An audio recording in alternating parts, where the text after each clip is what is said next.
Hi guys. So மற்றும் ஒரு சூப்பரான மேட்சோட ப்ரிவியூவில் வந்து மீட் பண்ணுறோம். இந்த வீடியோவில் பார்த்தீங்கன்னா நான் பக்தா, வெங்கட், ஹரி, யோகி 4 பேர் ஜாயின் பண்ணியிருக்கோம். நரேஷ் அண்ட் ஸ்டவனால் இந்த வீடியோவில் ஜாயின் பண்ண முடியல. ஸோ எந்த மேட்சோட ப்ரிவியூன்னு பார்த்தோம்னா நமக்கு வந்து சிஎஸ்கேவோட ஃபைனல் கேம் நாளைக்கு. ஸோ சிஎஸ்கே வர்சஸ் ஜிடி அகமதாபாத்தில் நடக்க போகிற மேட்ச்சு. ஜிடிக்கும் எனக்கு தெரிஞ்சு லாஸ்ட் கேம் நாளைக்குன்னு நினைக்கிறேன்.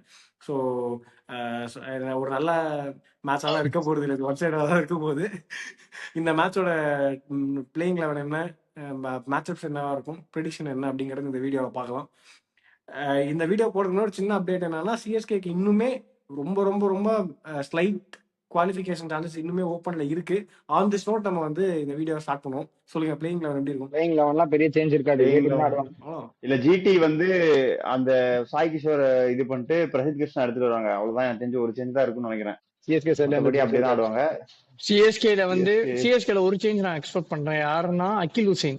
லைக் அவங்க வந்து ஒரு மேட்ச் ஆடுவாங்க, ஒரு மேட்ச் உட்கார வைப்பாங்க. ஸோ அந்த டெம்போல பாத்தீங்கன்னா இந்த மேட்ச் அவர் ஐடியலா உட்காரணும். உட்காந்துட்டு குஜராத் சிங் ஆடுவார் அந்த பிளேஸ்ல. சோ இது கண்டிப்பா நடக்கும் இந்த சேஞ்ச். உனக்கு அகமதாபாத் பிச்சில் வந்து உனக்கு பேசர்ஸ் தான் ஹெல்ப்ஃபுல்லா இருக்கும். ஸோ அதனால இது வாய்ப்பு நிறையவே இருக்கு இந்த மாத்திரத்துக்கு. ரொம்ப நல்லா டெலிவரி பண்ணிட்டு ஒரு மேட்ச் அகில் ஹுசைன் உட்கார வச்சிருக்காங்க. பாவமா தான் இருக்கு. ஆமா, டீம்ல எடுத்து மட்டும் 4 ஓவர் போட விட மாட்டீங்க. அப்புறம் எதுக்கு டீம்ல வச்சு வேஸ்டா? நான் கொடுக்காத மாதிரி ஏன் கேப்டன் கொடுக்க மாட்டேங்கிறான்டா. ஒரு டீமுக்கும் அந்தந்த கேப்டன் அப்படிட்டு தான் இருக்காங்க. என்ன பண்றது? இங்க இங்க இந்த குரூப்ல உட்கார்ந்து இருக்கிற 4 டீமோட கேப்டன் பாரு. அவனுக்கு ஹர்திக் பாண்டியா, எனக்கு ருத்துராஜ், உனக்கு ரியாத் பராக், இந்த மாதிரி அவனுக்கு ரிஷப் பந்த், எல்லா கேப்டனும் தான் இருக்காங்க. நீங்க வந்து நான் ஸ்பெஷலா ஒண்ணும் கிடையாது. ஆக்சுவலி இந்த 4 கேரக்டரை கம்பேர் பண்றப்ப ருத்துராஜ் தேவலாங்க அளவுக்கு தான் இருக்கு. 4 பேர்ல கொஞ்சம் பரவாயில்ல போல இருக்கு. இல்ல கேப்டன் பார்த்தா ரியான் பராக் தான் அந்த நல்ல பெட்டர்னு சொல்லுவேன். பேட்ஸ்மேனா கூட ருத்துராஜ் நீங்க அதிகமா ரேட் பண்ணிக்கலாம். கேப்டனா டிசிஷன் நிறைய எடுத்து ரியான் நல்லா பண்ணுவாப்ல. ஆனா பேட்டிங் இன்னும் சூப்பரா பண்ணுவாப்ல. எனிவேஸ் இந்த மேட்ச்க்குள்ள போயிடலாம். ஸோ நானும் இந்த சேஞ்ச் எக்ஸ்பெக்ட் பண்றேன். ஆக்சுவலா அகில் ஹுசைன் அவுட் ஃபார் குர்ஜப்னீத் சிங். அதே மாதிரி அவங்க சைட்ல நம்ம சொன்ன மாதிரி ஜிடில பிரசித் கிருஷ்ணா ஆடுறதுக்கான சான்சஸ் ரொம்ப ஜாஸ்தி. எனக்கு தெரிஞ்சு ஓகே, அகில் ஹுசைன் வெர்சஸ் ஜாஸ் பட்லர் நல்ல மேட்சப் இருந்திருக்கு அப்படின்ற மாதிரி சொல்றாங்க நம்ம பேசிட்டு இருக்கும் போதே. அதுக்கு அகேன்ஸ்டா ஆனா விளையாட மாட்டாங்க. அதுக்கு நீங்க டீம்ல இருக்கணுமே. மாத்த மாட்டாங்க, ட்ரை பண்ணி பாப்பாங்க. மாத்தினாலும் அடிக்கிறீங்க, மாத்தனாலும் அடிக்கிறீங்கன்றப்போ மாத்தாம அடிச்சாலும் ருத்து அடிக்கணும், அப்பதான் ஜெயிக்க முடியும். இல்ல சஞ்சு அடிக்கணும்ன்ற நிலைமையில தான் இருக்கும். ஏன்னா வேற எதுவும் எவ அடிச்சாலுமே செட் ஆகல. சஞ்சு சாம்சன் அடிச்சா ஜெயிக்கிறதும். அதனால யார் அடிக்கிறாங்களோ இல்லையோ சஞ்சு சாம்சன் நாளைக்கு அடிச்சு அவங்க 100%. இல்ல ருத்துவுமே கொஞ்சம் அவருக்கு வந்து ரொம்ப பேட் சீசனா தான் இந்த சீசன் அமைஞ்சிருக்கு. ஆனா 2022 தானே, 2022 2021 கோலியோட கம்பேர் பண்ணி போட்டுட்டு இருக்காங்க. அவரோட இவர் நல்லா தான் அடிச்சிருக்காரு, நீங்க கோலியை வந்து இது பண்ணிட்டு இவரை போட்டு அடிக்கிறீங்க, அந்த மாதிரி நிறைய போட்டுட்டு இருக்காங்க. அவர் வந்து ஆனா கரெக்ட் தான். ஆக்சுவலா நீ வந்து ஃபுல் ஃபிளெஜ்டு 2024 கூட எனக்கு எந்த அளவுக்கு அந்த கேப்டன்சி இதுன்னு எனக்கு தெரியல. தோனியோட ஷேடோ இல்லாத ஒரு ஃபுல் ஃபிளெஜ்டு 2024 ஜடேஜா தான் கேப்டன் கொடுத்தாங்க. அதுக்கப்புறம் பாதியில தோனி வாங்கிட்டார். 2025ல இருந்து தான் ருத்து கொடுத்தாங்க. ஜடேஜா திருப்பி வாங்கிட்டாங்க. 23ல ஃபுல்லா தோனி பண்ணாரு. 24ல ருத்துராஜ் தான் கேப்டன். ஸோ 24ல ருத்துராஜ் கேப்டன்சி பண்ணும்போது கூட தோனி ஷேடோ நிறைய இருந்தது. 25ல திருப்பி இன்ஜுரி போயிட்டாரு. இந்த தடவை தான் ஒரு ஃபுல் ஃபிளெஜ்டு கேப்டனா பெர்ஃபார்ம் பண்ணியிருக்காரு. அந்த டைம்ல ஒரு அவரோட பேட்டிங் வராம இருக்கிறதுங்கிறது இட்ஸ் ஓகே. மேபி அந்த லெகசி ப்ரெஷரை கேரி பண்ண வேண்டியது இருக்கும். லாஸ்ட் சீசனோட ஊன்ஸை தொலைக்க வேண்டிய ப்ரெஷர் அவர் மேல இருந்திருக்கிற மாதிரி எக்கச்சக்க பாயிண்ட்ஸ் இருக்கு. அதனால ஏதாவது நான் தப்பா சொல்லிட்டேன்னா சொல்லிருங்க. நான் எதுவுமே சொல்லப்பா நானு. சோ இந்த லெகசி பிரஷர்ல இந்த மாதிரி எக்கச்சக்க ப்ராப்ளம்ஸ் இருந்தது. அதனால நான் ஓகே ஃபைன், நான் ஆன் பார் வித் அந்த கோலியோட சீசனை கம்பேர் பண்ணும்போது ஸ்லைட்லி மார்ஜினலி பெட்டர். அப்ப நம்ம கோலியை பேக் பண்ண மாதிரி இந்த ருத்துராஜை பேக் பண்ணோம் அப்படிங்கறதெல்லாம் இட்ஸ் ஓகே தான். நான் பட் என்னன்னா ஒரு சில டிசிஷன்ஸ்ல எனக்கு கொஞ்சம் ப்ராப்ளம்ஸ் இருந்திருக்கு. அது வந்து மேனேஜ்மெண்ட்டோட அவருக்கு ஒத்து போலையா இல்ல அவருக்கே பர்சனலா ஒத்துக்கலையா என்ன எதுவும் தெரியல. பட் இப்படியே போச்சுன்னா வந்துட்டு அவங்க they have to relook on the captaincy call. ஏன்னா Ruturaj more than the captain for CSK, Ruturaj we need him as a batsman. ஏன்னா எங்களுக்கு 3 கப் இருக்கிறதுக்கும் 5 கப் இருக்கிறதுக்குமான டிஃபரன்ஸே ருத்துராஜ் தான். ஸோ அந்த மாதிரி ஒரு பேட்ஸ்மேனை நாங்கள் இழக்க விரும்பல இவ்வளோ ஒரு இது வச்சுக்கிட்டு. அதனால ஸோ மேபி இது கண்டினியூ ஆகுது அப்படின்னா அந்த ப்ரெஷர் இருக்கு அப்படின்னு தெரிஞ்சா மேபி நெக்ஸ்ட் சீசன் கால் எடுக்கலாமா இருக்கலாம். பட் எனக்கு தெரிஞ்சு ஆனா ஓகே இந்த லாஸ்ட் மேட்ச் கொஞ்சம் ஹையா அட்லீஸ்ட் முடிக்க ட்ரை பண்ணுவாங்க. ஏன்னா இன்னுமே சான்சஸ் இருக்குங்கிறதுனால ஃபுல்லான் வரதுக்கான வாய்ப்பு இருக்கு. அவுட் சைட் சான்சஸ் தான், பட் ஸ்டில் அவங்க ஃபுல்லான வரதுக்கு வாய்ப்பு இருக்கு. எப்படி பண்றாங்கிறத பாக்கணும். அண்ட் அவருக்குமே பாசிட்டிவா முடிச்சாலும் ஒரு நல்ல ஒரு நல்ல நோட்ல முடிச்ச மாதிரி இருக்கும். ஸோ தட்ஸ் வை அதனால இல்ல இவ்வளவு பாயிண்ட் சொல்லிட்டு எப்பயுமே சொல்ற பாயிண்ட் நீ விட்டுட்ட. இவ்வளவு இன்ஜுரியோட இருக்க டீம் இப்படி எடுத்துட்டு வந்ததுன்றது வந்து அதான் அதெல்லாம் 100% இது அப்ரிஷியேட் பண்ணியே ஆகும். ஏன்னா அகைன் உங்களுக்கு நிறைய பிளேயர்ஸ் பேக் போனா இருக்காங்க, அவங்க யாருமே ஃபுல் சீசன் விளையாடவே இல்லை. ருத்துராஜோட பர்ஃபார்மன்ஸ் நிறைய மேட்சஸ் சுத்தமாவே இருக்கவே இருக்காதுன்னா கூட சிங்கிள் ஹேண்டடா ஒரு சில பிளேயர் அந்த மேட்ச் கொடுத்துருக்காங்க, ஜெயிச்சே கொடுத்துருக்காங்க. அந்தந்த பிளேயர்ஸே மேட்ச் ஆடல. இப்ப நம்ம எனக்கு அவர் மேனேஜ்மெண்ட் டிசிஷன்ஸ் நம்ம பேசும்போது அவர் பண்ண முக்கியமான மிஸ்டேக் என்னன்னா அகில் ஹுசைனை சரியா யூட்டிலைஸ் பண்ணாம இருக்கிறது, இல்ல பவுலர் ரொட்டேஷன் சரியா பண்ணாம இருக்கிறது, துபேவை இம்பாக்ட்ல உட்காராம வைக்கிறது, இந்த மாதிரி ஒரு சில கேப்டன்சி டிசிஷன்ஸ் எனக்கு கொஞ்சம் ப்ராப்ளம்ஸ் இருக்கு. அப்படின்னா கூட பிளேயரா அவர் ஃபயர் ஆகாம இருந்தா கூட மற்ற பிளேயர்ஸ் ஆக்சுவலா கொஞ்சம் ஒரு சில மேட்சஸ் தனியாக ஜெயிச்சு கொடுத்துருக்காங்க. அந்த பிளேயர்ஸ்லாம் இப்போ அவைலபிளா இல்லை. அதனால ருத்ராஜ் மட்டும் நான் குறை சொல்ல மாட்டேன். That's fine. இன்னொரு சீசன் கொடுக்கலாமா இல்லையாங்கிறது எனக்கு தெரிஞ்சு கொடுக்கலாம், தப்பு கிடையாது. பட் அகைன் ஒரு ஃபுல் ஸ்குவாடோட விளையாடினாருன்னா it will be more beneficial எனக்கு தோணுது. பட் ஓகே பார்க்கலாம். நான் மேட்சை பத்தி பேசுவோம் நம்ம. இல்ல அதான் ருத்து நீ இவ்வளவு பேசினதுக்கு அப்புறம் நான் ஒண்ணு சொல்றேன். சஞ்சு சாம்சனுக்கு அடுத்து இந்த டீமுக்கு அதிக ரன் அடிச்சது ருத்து தான். 340 ரன் 340 ரன். அது ஆனா அவரோட பேட் சீசன் பேசிட்டு இருக்கோம் நம்ம. இது கரெக்ட் தான். பட் நல்லா ஆடிட்டு இருந்த ஆயுஷ் மாத்திரே ஆடல. சோ இதெல்லாம் பாதி டீம் ஆடவும் இல்லை. இதெல்லாமும் இருக்கு. டெவால் பிரேவிஸ் சரியா படம். ஆக்சுவலா ஆயுஷ் மாத்திரே அடிச்சிருந்திருக்காரு ஃபுல் சீசன் ஆடி இருந்தாருன்னா.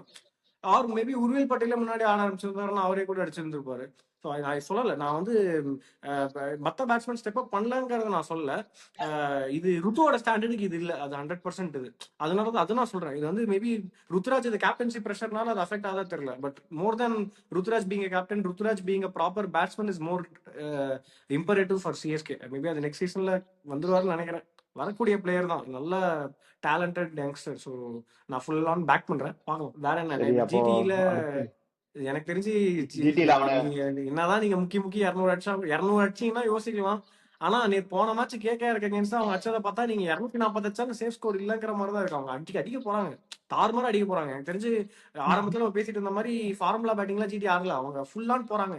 கப் எங்களுக்கு எடுத்து நான் போறேன், எனக்கு T20 ஸ்குவாட்ல இடம் வேணும்ன்ற அளவுக்கு தான் அவர் டீமை ப்ரிப்பேர் பண்ணிட்டு வராரு கில்லுங்கிற மாதிரி தான் தோணிட்டு இருக்கு. உங்க பாயிண்ட்ஸ் என்ன குத்தாலும் அடிப்பாங்க. அதான் அவங்க ரெண்டு பேரும் ஆரஞ்சு கேப்புக்கு சண்டை போட்டு இருக்கானுங்க. அதை விட்டுரு. நீ அது கீழே இருக்கிற ஆள் தான் பாக்கணும். நீ அதுக்கப்புறம் நீ வாஷிங்டன் சுந்தர் நீ அந்த 50 அதெல்லாம் எடுத்து கூட அவர் இன்னும் 200 அடிக்கலாம்னு நினைக்கிறேன். 200 அடிச்சிருக்காரு நினைக்கிறேன் இந்த சீசனு. மீதி எல்லா பேட்ஸ்மேனும் 100 கூட அடிக்கல. பட்லர் ஒரு 400 அடிச்சிருக்காரு. இவங்க 2 பேரும் 500 பிளஸ் அடிச்சிருக்காங்க. அதுக்கப்புறம் 4th பிளேயர் 200 சம்திங் அடிச்சிருக்காரு. அதுக்கு கீழே போனா யாருமே 100 ரன் கூட அடிக்கல இந்த சீசன் ஃபுல்லா சேர்த்து. 4 பேர் தான் 100 ரன்னுக்கு மேலேயே அடிச்சிருக்காங்க இந்த சீசன்ல அவங்களுக்கு. சோ அந்த மாதிரி இருக்கு அவங்களோட டாப் 3 டாப் 4 வாஷி 300 பிரேக் பண்ணீங்கன்னா தான் உங்களுக்கு 200 சம்திங் தான் பார்த்தேன் நினைக்கிறேன். 296 சரி விடு, நான் போன மேட்ச் பார்த்துருப்பேன் நினைக்கிறேன். அதான் இப்ப இந்த நீ 4 பேரை நீ கொஞ்சம் சீக்கிரம் எடுத்தாதான் சிஎஸ்கேக்கு, அது 4 பேர்ல ஒரு 2 பேரையாவது நீ சீக்கிரம் எடுத்தாதான் சிஎஸ்கேக்கு சான்ஸ். 2 பேர் நின்னுட்டாங்கன்னா நங்கூரம் போட்ட மாதிரி அடிச்சு நேர்பானுங்க. அதுதானே கஷ்டமா இருக்கு எல்லா டீமுக்கும், சிஎஸ்கேக்கு மட்டும் இல்ல. 4 பேரும் இல்ல 3 பேர், 4 பேருக்கு நான் சொல்ல, வாட்சியை விட்டுருங்க. 3 பேரும் சேர்ந்தாப்புல அவுட் ஆகுறது ரொம்ப ரேரா தான் இருக்கு. அது போன வாட்டி அது உங்களுக்கு பிளே ஆஃப் நடக்குது, இந்த வாட்டி என்னன்னு தெரியல, பார்க்கணும். ஸோ அந்த மாதிரி ஆப்பர்ச்சுனிட்டிஸும் கொடுக்க மாட்டாங்க. அவங்க 2 பேர் அவுட் ஆயிட்டாங்கன்னு தெரிஞ்சாலே அந்த 3rd பிளேயரு அவர் மோடுக்கு போயிடாரு, கொஞ்சம் கேரி ஆன் பண்ணி 15 ஓவர் வரைக்கும் ஆடுற மோடுக்கு. ஸோ அவங்க பிளானே அப்படிதான் இருக்கு, பேட்டிங் அப்படிதான் இருக்கு. இவங்க 3 பேர்ல என்ன கேட்டீங்கன்னா கொஞ்சம் ஜாஸ் பட்லர் தான் கொஞ்சம் அக்ரெசிவா ஆட ட்ரை பண்றாரு. சாய் அசால்ட்டா போய் ஆங்கரை போட்டுறாரு. கில்லுமே கொஞ்சம் பரவாயில்ல, ஓரளவுக்கு அக்ரெசிவா ஆடுறாரு விக்கெட் இருந்தா. சப்போஸ் கில் அந்த 3rd பிளேயர் வச்சுக்கோங்க, இவங்க 2 பேரும் அவுட் ஆயிட்டாங்க, கில் இருக்காருன்னா கில்லும் அவ்வளவு சீக்கிரம் அக்ரெசிவா ஆட மாட்டாரு. அவங்க பிளானே அதுதான், 3 பேர்ல யாராவது ஒருத்தர் நின்றோன்றத ஆடிடுறாங்க, அது அவங்களுக்குள்ள டிசைட் பண்ணிக்கிறாங்க கேம் பொறுத்து.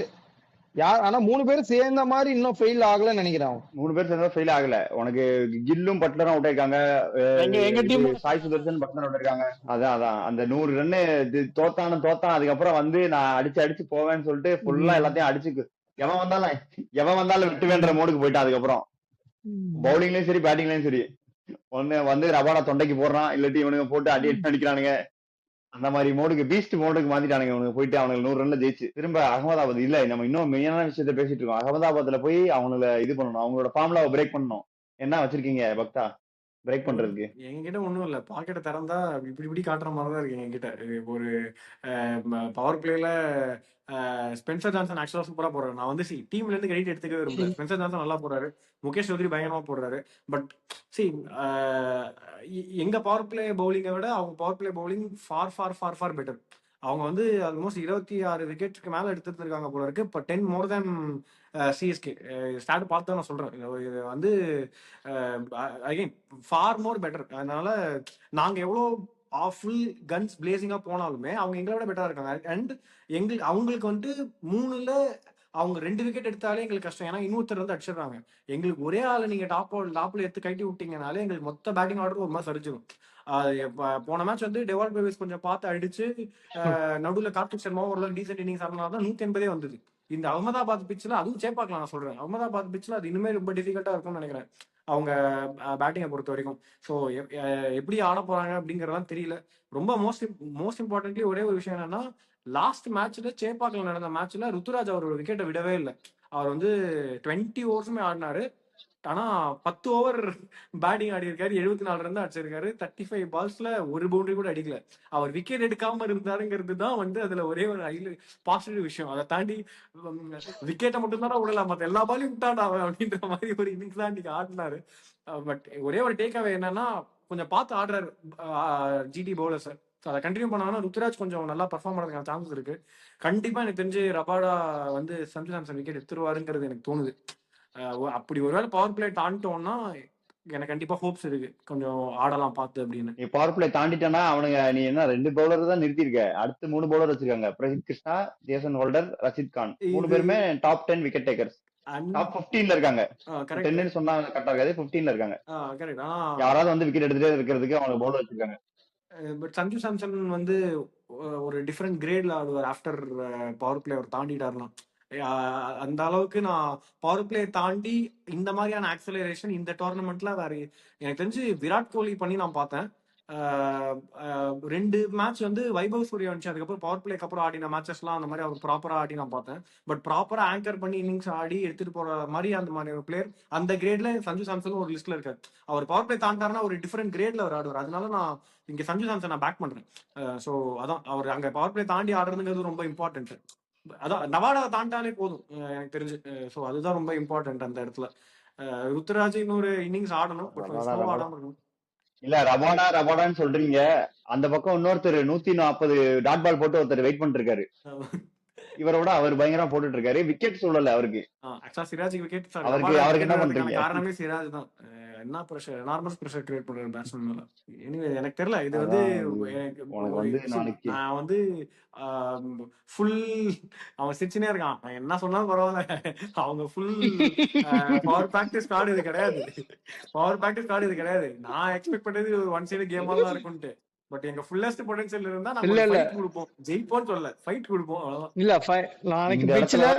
நாளைக்கு பிட்ச்ல எந்த டீம் 200 அடிச்சாலும் அந்த டீம் ஜெயிச்சிரும். சிஎஸ்கே 200 அடிச்சாலும் ஃபர்ஸ்ட் பாடியில சிஎஸ்கே ஜெயிப்பாங்க, ஜிடி ஃபர்ஸ்ட் பாடியில 200 அடிச்சாலும் ஜிடி ஜெயிச்சிருவாங்க.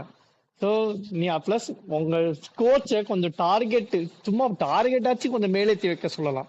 நாங்க டார்கெட்டே 175 தான் அடிப்போம்னு ஸ்டீஃபன் ஃபிளெமிங் சொல்றாரு அவங்களோட ஹோம் கிரவுண்ட்ல. என்ன விதத்துல எனக்கு புரியல. அவர் இஷ்டம், அவருக்கு தான் கேமை பத்தி நல்லா தெரியும். 18 வருஷம் பண்ணிருக்காரு. நாங்க தான் சொன்னா எங்களுக்கு நாங்க கத்து குட்டின்றீங்க, எங்களுக்கு எதுக்கு அது? இல்ல அதான்டா 18 வருஷம் 5 ஐபிஎல் டிராஃபி 2 சிஎல் T20 அதெல்லாம் இருக்கு. அப்போ நீங்க பேசுறது 10 பிளே ஆஃப்ஸ் உடனே எங்களை கத்து குட்டின்றுவாரு. நான் இதுக்குள்ளயும் போலப்பா. அவரை கேம கரைச்சு குடிச்சிருக்காரு, பண்றதே கரெக்ட். ஆனா எதிர்த்து நிக்கிறவன் வந்து நெகராஜி. அதான் நெகராஜி தான். நெகராஜியை தாண்டி போறது கொஞ்சம் கஷ்டம் தான்.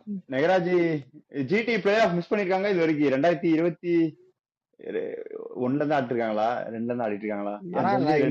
தொடர்ந்து ஜிடி வின் பண்ணாங்கன்னா டாப் 2 ஃபினிஷ் கன்ஃபார்ம். சோ அது நம்ம பேசி ஆகணும். அப்புறம் அவங்க நினைச்ச மாதிரியே டாப் 2 ஃபினிஷ் அவங்களுக்கு டாப் 2 கன்ஃபார்ம்னு சொல்லிடலாம். ஆனா அதுக்கு அடுத்து சண்டை போடுவானுங்க 2 பேரும். ஆர்சிபி எஸ்ஆர்எஸ்க்கு மேட்ச் இருக்கு. அது இன்னும் இன்ட்ரெஸ்டிங் ஆயிடும். அவங்க 2 டாப் 2 அடிச்சுப்பாங்க.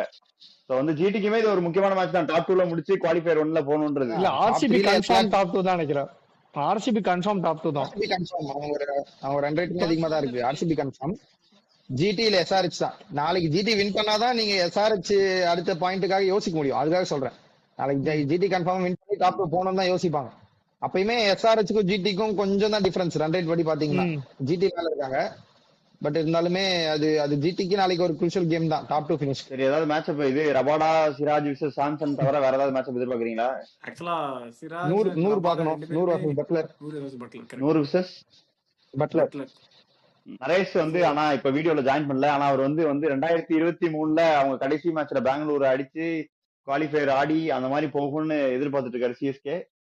சோ அது அது கூட பரவாயில்ல. நடக்குதான்றது நம்ம உங்களுக்கு பார்ப்போம். இன்னொரு அந்த ஞாபகம் நோக்கில நம்ம இருக்குன்னு prediction தெரியல. போயிடலாமா? நம்ம ஸ்டார்டிங்ல வந்து நம்ம ஆளு ஃபைனல் யார் சொன்னாரு?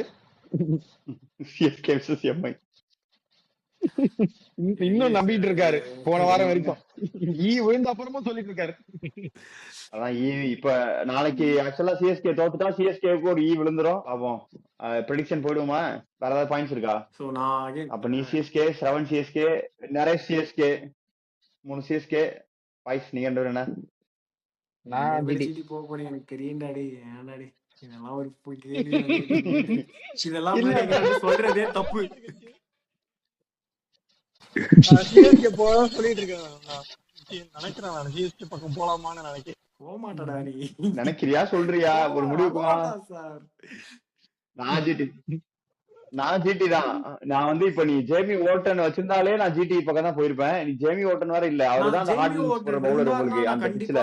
அவர் நான் சும்மாவே நான் சிஎஸ்கே தான் சொல்லுவேன் கண்டிப்பா. பட் ஜேமி ஓட்டன் தான் நான் வந்து ரொம்ப பேக் பண்ணி சொல்லியிருந்திருப்பேன். ஏன்னா சி அகைன் மற்ற டீம்ஸ்லாம் வந்து அகமதாபாத்ல கொஞ்சம் ஸ்ட்ரகிள் பண்ணியிருக்காங்க ஜிடியை ஜெயிக்கிறதுக்கு. பட் ஜிடி அகமதாபாத்ல சிஎஸ்கேவோட ஆடின 4 மேட்ச்ல 2 பேர் 2 மேட்ச் ஜெயிச்சிருக்காங்க. ஸோ கொஞ்சம் எட்ஜ் இருக்கு சிஎஸ்கேக்கு. It's not completely some different ground for CSK. அவங்க வந்து ஜெயிச்சிருக்காங்க. முக்கியமா ஃபைனல்ஸ் ஜெயிச்சிருக்காங்க. ஸோ ஓரளவுக்கு அவங்களுக்கு இது இருக்கு. அவங்களால மேனேஜ் பண்ண முடியும். ஒன்லி பாயிண்ட் இஸ் ஒரு ஒரு குரூஷியல் பிரேக் த்ரூ தரத்துக்கோ ஒரு இம்பார்ட்டன்ட் விக்கெட் எடுத்து தரத்துக்கோ ஜெய்மி ஓட்டன் மாதிரியான ஒரு பிளேயர் இம்பாக்ட் கிரியேட் பண்றதுக்கு இல்ல அப்படின்ற ஒரே காரணத்தினாலதான் நான் கொஞ்சம் ஒன் சைடடா இருக்கும் அப்படின்ற மாதிரி சொல்றேன். மத்தபடி அவர் இருந்திருந்தானா கண்டிப்பா நான் இது ரொம்ப டஃப், ஐ மீன் நல்லா டஃபாவே இந்த மேட்ச் போகும் அப்படின்ற மாதிரி சொல்லிட்டு இருந்திருப்பேன். எனிவேஸ் பார்க்கலாம். நான் என்னோட நீ அப்படி சொல்ற. நான் ஜேமி ஓட்டன் இல்ல அதான் நான் ஜேமி ஓட்டன் இருந்திருந்தாலே நான் ஜிடி பக்கம் தான் போயிருப்பேன். ஏன்னா அவங்க ஆடுற கிரிக்கெட் அப்படி இருக்கு அகமதாபாத்ல. நீ தனியா சொல்லணும்ல. அகமதாபாத்ல ஜேசன் ஹோல்டர் வந்து அந்த லென்த் சூப்பரா போடுறாரு. சோ நாளைக்கு பிரசித் கிருஷ்ணா வர ஆட் பண்ணிட்டாங்கன்னு வச்சுக்க, பவர் பிளேல 6 ஓவர்ல எப்படியும் ஒரு 10 டாட் பால் பிளஸ் போட்டுருவாங்க அவங்க 2 பேரும். சோ அது போட்டுருவாங்க. அதுக்கப்புறம் உனக்கு ஜேசன் ஹோல்டர் வந்து 6 எக்கனாமில விக்கெட்டா எடுத்துட்டு இருக்காரு அகமதாபாத்ல. சோ அதெல்லாம் நீங்க தாண்டி வர்றதுன்றது பெரிய விஷயம். சோ அதனால நான் சிஎஸ்கே ஜேமி ஓட்டன் இல்லாத சிஎஸ்கே நான் அப்பயே விட்டுட்டேன். இப்போ நல்லாவே விட்டுட்டேன். ஜிடி தான். ஆனா நாளைக்கு வந்து பிரீவிஸ் வந்து ஒரு பெரிய நாக் ஆட போறாரு. அது மட்டும் நான் பிரீவிஸ் கண்டிப்பா ஒரு பெரிய நாக் இருக்கு அவர் பேட்ல இருந்து. நாளைக்கு 60-70 மேபி பால்ஸ் நிறைய கிடைச்சா, நானும் எக்ஸ்பெக்ட் பண்ணிட்டு இருக்கேன். பால்ஸ் நிறைய கிடைச்சா 60-70 80 பிளஸ் கூட போவார் நாளைக்கு. அதான் பால்ஸ் கொஞ்சம் நிறைய கிடைச்சா 80 பிளஸ் அந்த மாதிரி கூட போவாரு. எஸ்ஏ T20லுமே அந்த ஃபைனல்ல இதுல ஒரு செஞ்சுரி அடிச்சிருப்பாரு அவர் மட்டும் தனியா நின்னு இந்த பிரஷர் சிச்சுவேஷன்ல. ஆமா, நீ அந்த பேக் ஆஃப் லென்த் அடிக்கக்கூடிய பேட்ஸ்மேன்னா பிரீவிஸ் தான் நீ பேக் பண்ணலாம். ஏன்னா சவுத் ஆப்பிரிக்கன் பேட்ஸ்மேன் பவுன்சர்ஸ்ல கொஞ்சம் நல்லா ஆடுவார், ஷார்ட் பால் நல்லா ஆடுவாரு. ஆனா இந்த தடவை அவர் ஷார்ட் பால்ல தான் நிறைய விக்கெட்டும் ஆயிருக்கு இந்த சீசன்ல. ரெண்டுமே நம்ம பாக்கணும். ஆக்சுவலா போன மேட்ச் ரொம்ப பார்த்து ஆடினாரு. இதெல்லாம் கொஞ்சம் அதுக்கு முன்னாடி அவுட் ஆனதெல்லாம் அவசரப்பட்டு அடிச்சது. கொஞ்சம் லாஸ்ட் கேம்ல கொஞ்சம் மெச்சூரிட்டி காமிச்சாரு. மேபி அதை பேக் பண்ணாருன்னா கண்டிப்பா அதான் நானும் ஆக்சுவலா எனக்கு 2 பிளேயர்ஸ் நான் ரொம்ப எக்ஸ்பெக்ட் பண்ணிட்டு இருக்கேன். Sanju Samson or Dewald Brevis 2 பேரோட கிட்ட இருந்து யாராவது ஒருத்தர் கிட்ட பெரிய நான் கண்டிப்பா சிஎஸ்கே சைட்ல இருந்து இருக்கும் அப்படின்னு எனக்கு தோணுது. சரி, ஓகே. அப்ப இந்த பிரீவிஸ் எதிர்பார்க்கறீங்க. அதே மாதிரி 3-3 போயிருக்கோம் ப்ரெடிக்ஷன்ல. சோ நாளைக்கு மேட்ச் முடிஞ்சோடனே வந்து சந்திக்கிறோம். மேட்ச் முடிஞ்சோடனே நாங்க முடிஞ்சா 6 பேரா வர பாக்குறோம். 6 பேரா வர கண்டிப்பா வரணும். நான் அதான் புடிச்சா இழுத்துன்னு வரேன், அசிங்கமா திட்டியாது இழுத்துன்னு வரேன். நாளைக்கு ரொம்ப முக்கியமான சம்பவங்கள்லாம் இருக்கு. உங்களுக்கு நாங்க வந்து ஆல்ரெடி நீங்க இந்த ப்ரிவியூ எல்லாம் பாத்துருந்தீங்கன்னா உங்களுக்கு தெரிஞ்சிருக்கும் எதை பத்தி நான் பேசுறேன்ட்டு. நான் இருந்தாலும் நெக்ஸ்ட் வீடியோல ஆரம்பத்திலேயே உங்களுக்கு என்ன காரணம் எல்லாரும் இங்க வந்திருக்கோங்கிறதுக்கு ரீசன் சொல்லி உங்களுக்கு ஆரம்பிக்கிறேன். 6 பேரா கண்டிப்பா வரும், 100% வரும். ஆன் திஸ் நோட் நாங்க 6 பேரும் நாளைக்கு உங்களை சந்திக்கிறோம். Until then it's Wolf. Bye bye. ஊர் சுத்தி பயவல நினைச்சியா? நாங்கெல்லாம் வயிறு நிறைய சாப்பிடணும், வஞ்சனம் இல்லாம உழைக்கணும். ஆஹா, அருமையான பாலிசி. Keep it